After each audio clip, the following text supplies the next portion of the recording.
So I have just swapped out and dropped my 5th trailer in 2 weeks for the same client.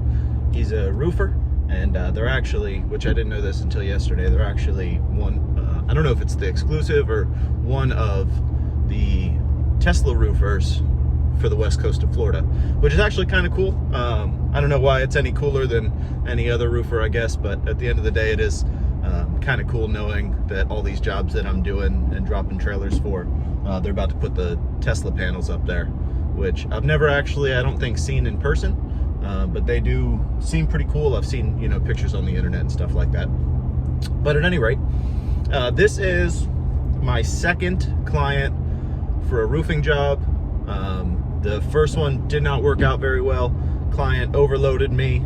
I didn't get a signed contract, and more or less screwed me out of about $600-700. So, and almost destroyed my Big Tex dump trailer and my truck. He overloaded me more than double what my capacity is, to put it in perspective. I have officially blacklisted him as a client. He's not going to be doing any business with me moving forward. At any rate, this client, which is actually the contractor, I'm not dealing with the homeowners necessarily, has now done 2 roofing jobs that he's needed me for. The first one was a drop, a swap, and then a completion. This has been a drop, a swap, and I think they're going to be done on the bin that I just put back there. I don't think there's going to be another one. At any rate, so I did, before this client, put a post out in the Facebook group for the dumpster rentals, asking how you guys priced out roofing jobs. So I've gotten a couple calls in the past, which, funny enough, would have been a better deal for the customer had they said yes, but perception is everything, and I think that's what changed between the last quote I gave and this quote, which actually got me booked. So the last quote, the guy had said, hey, you know, I'm doing a roof job, need a dumpster, this is where I'm going to be, yada yada. So I asked him, you know, the typical questions: how far away is it, what's the amount of squares that the roof is it double layer, single layer, triple layer. I ran through the roster. I figured roughly what the weight was going to be, and I quoted what would be essentially $250 for the container. I calculated the tonnage ahead of time, let him know the swap cost, and he said nothing. He didn't get back to me. So up front, I hit him with a big number because essentially I calculated the tonnage ahead of time. So when he's looking at it, he's just seeing the big number. Now, when I did this quote for Jay, I did basically what is my standard rate, including 2 tons, and just quoted him that number. Now, that number is kind of irrelevant to the story, but I'll just say it for context. It's $345, including 2 tons. Everything over on tonnage is $55 a ton. I am about to go up. I swore, and maybe they just changed it, but I swore my dump fee on construction debris was $42 a ton, so I figured just shy of a $15 profit per ton, but it's actually $48, so it works out to be $7. I am gonna bump that a little bit. My quote to the customer that had construction debris after this, I bumped that to 65, but I'm grandfathering Jay into the 55 club because he's already done a good amount of business. He's kept me busy this week, which has been pretty fantastic, and I hope to move forward doing these jobs. Roofing jobs are a little rough. I mean, you're talking maxed out trailer virtually every single time, nails on the ground everywhere, while you're trying to swap one trailer. This is not always going to be the case, but it just happens to be the neighborhoods that are getting Tesla roofs are obviously nice houses, nice roofs, or nice neighborhoods, I mean. It has worked out both times to where I couldn't drop and swap. I had to drop, move, drop, pick up, deliver to the dump. So it essentially becomes 4 disconnects by the time I'm all done with it, which is kind of exhausting work, to be honest. It's not the empty ones that are annoying, it's having to crank down and crank up twice on what is essentially 15,000 pounds almost that's behind me. My, well, 14, give or take.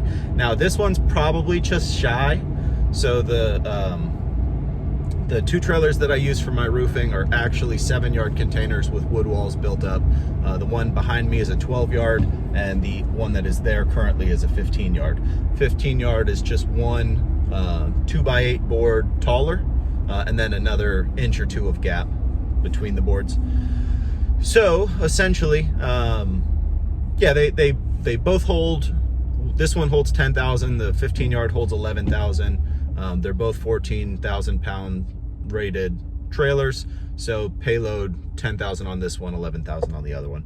The other one, not top of the brim, of the top of the wood, I mean, has been coming in at just under 5 tons. It's about 4.5 tons, give or take, depending on exactly what all's in there. It's asphalt shingles, just to throw that out there. So I don't want to put my 20-yard out. I did put my 20-yard out for him on the first job to finish up, just because I was testing the waters. You know, I'd put my 20-yard out on the tiles job, which was the client I referred to, the first person that kind of screwed me. I put that one out for him, and I don't recall exactly what it was. It was give or take right around 6 tons, maybe just a little bit less than 6 tons. And I couldn't lift it with the Big Tex. Now, it hauled it fine. I didn't have any kind of axle issues or anything like that. It still drives straight. But especially because, you know, they tend to load a little heavier in the front anyway, and it's a scissor lift, it's a little more difficult. Now, my 15-yard is the telescopic. Hasn't even hesitated a little bit with any load that I've ever put in it. So that's my go-to for roofing jobs. My 12-yard's also a scissor, but it's the smallest of the bunch. It's the least capable of being weighed down, assuming that I give proper instructions and make sure that the right materials are going in there. Roofing tiles, just to throw out there, I will never allow anyone to go above my metal bin. Not until I've tested the water on that and I get a good understanding of exactly what that load is going to feel like. Thankfully, roofing tiles don't come up a ton. I mean, we have plenty of tile roofs, but almost everyone that's doing a roof is doing an asphalt roof. So we'll work with that knowledge for now and kind of learn as we go a little bit better. But okay, back to my pricing. So I booked him. Sorry, it went on a long tangent there. I booked him for the 345, include the 2 tons. Each load has been roughly 5 tons. When you round them, they've been 5 tons. One of them was 6 tons. And that's, in my contract, I rounded the next tonnage. So essentially, it's been the 345 booking, a 150 swap, which I like the number 150 as long as it's close by. I'm going to do 175 if it's anything far, within give or take 30 miles or so. And then you know, we'll cross that bridge when the time comes if anyone wants to go beyond 30 miles, but I'm not going to make it cheap on them unless they're a good friend or something. But so the 150 swap, 5 tons. The first job was 11 tons total minus 2 tons. So you end up doing 9 tons with a profit of $7 each. So give or take 80, 90 bucks on top of the 150 for the swap. And it ends up being a relatively profitable job. This has been 2 swaps. It's going to be somewhere in the ballpark of probably 17 to 20 tons, depending on exactly where we end up with this last load. Could be wrong on that, but I guess we'll cross that bridge when the time comes. So nothing amazing profit-wise. And then when you look at the likelihood of you puncturing a tire or something along those lines, you got to really weigh the risk and reward for roofers, because you're putting a lot of weight in your bin. You're driving down the road with, you know, nails bouncing around in there. So that's kind of sketchy as well.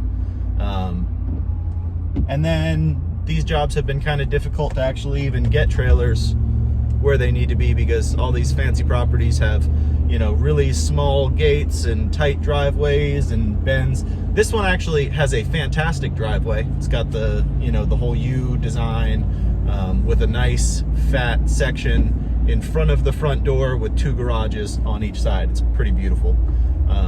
But and this is the one, like, oh man, the entire front, if you could imagine, like there's the loop, the front grass section, they have about a foot and a half tall wall that rides that rim. So when you're backing the trailer into that open space, your truck is nice and tight, and I've been, you know, like kind of just rubbing tire against it to just get it into the tight spots that they want it in, because essentially doing a roof, you want it as close to the roof as possible, so they're not tossing things over gaps into a trailer. They want to just kind of drop it in the whole time. So all in all, that is the last drop, I think, for this roof. So essentially, once I pick this one up, I won't have to deal with that driveway again, but that driveway's not been such a big problem.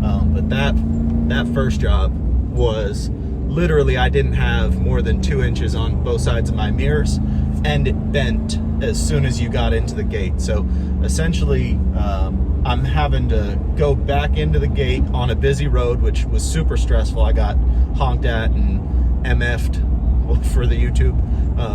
I got MF'd many times because I'm pulling forward, giving all the indicators, hand out the window with like a stop indicator, all that good stuff.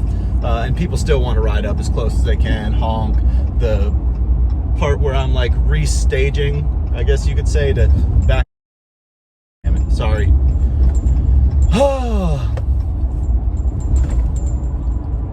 Car just cut in front of me as I was coming over into the lane because he's an idiot. But people don't care when you're driving a trailer with, 15,000 pounds, give or take, behind you. They don't. They don't care that you'll get a ticket or get into an accident and your commercial insurance will go up $1 bazillion, even though it already is $1 bazillion.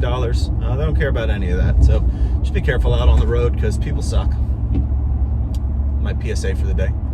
So at any rate, so it's been a pretty successful couple weeks. Now I got to find a few more residential clients and stuff like that just to keep the ball rolling this month, because after this next pickup, we're possibly done for a little while. He told me up front that he was going to be doing the 2 jobs, hasn't mentioned a 3rd job since we started, but it seems like, I can't see any reason why he wouldn't be happy with me and my service so far.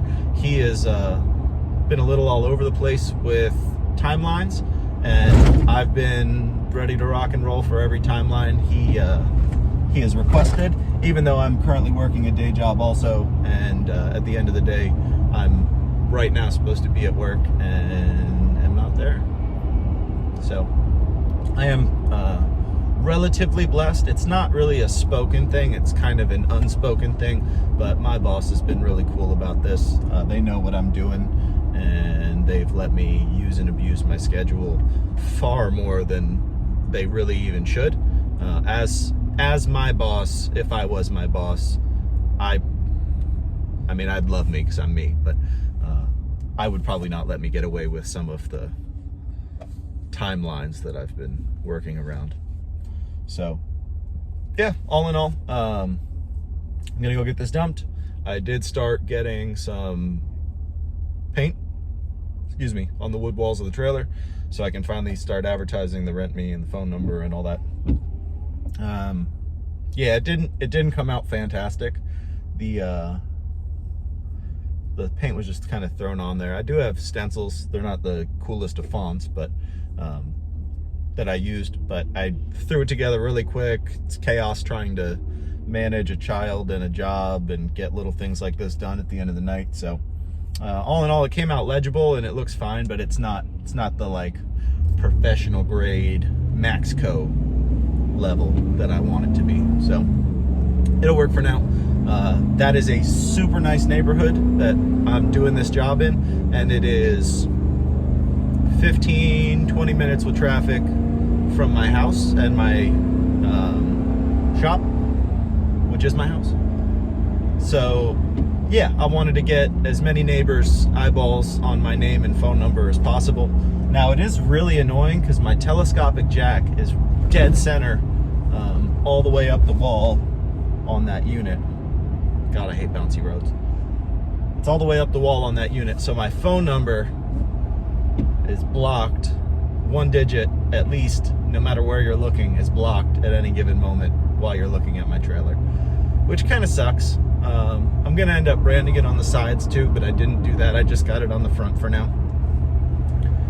I just really hope that we come up with a good solution for that a little bit more down the road to make it look really nice. But the beautiful thing about wood walls, they can just take the paint and get painted again. So I've already painted them black. I'm gonna, when I do update that again, I'm gonna end up just painting them black again, and then repaint whatever my updated stencil conversation and all that is when the time comes. So yeah, we will update you guys again in the near future, and I appreciate you tuning in. Y'all have a good one.